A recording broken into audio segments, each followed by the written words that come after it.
Hindi raw pambubuli ang pahayag ng China na posibleng magkaroon ng gera kung ipipilit ng Pilipinas ang oil exploration sa mga pinagagawang teritoryo sa West Philippine Sea.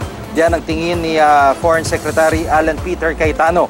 Kaugnay ito ng sinabi ni Pangulong Duterte sa isang talumpati na may ganitong pahayag sa kanya, si Chinese President Xi Jinping.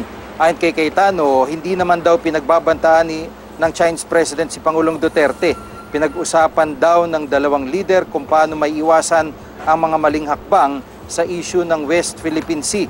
Maganda nga raw ang takbo ng usapan, gayunman tiniyak ni Cayetano na hindi isusuko ng Pilipinas ang mga inaangkin nitong teritoryo. The tenor was avoiding conflict resolution, avoiding mistakes that would lead to war. No?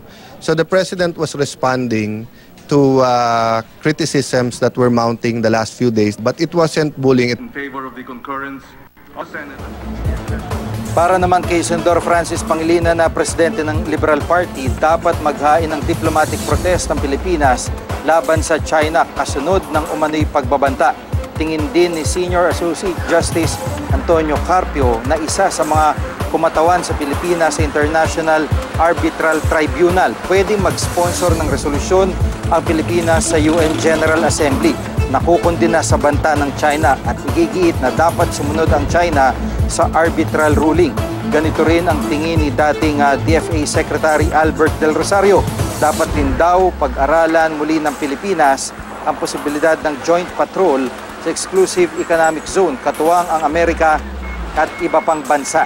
Ayon naman kay DFA spokesperson Rob Bolivar, aminado sina Pangulong Duterte at President Xi na komplikado ang sitwasyon pero desidido raw ang dalawang bansa na makahanap ng mapayapang solusyon.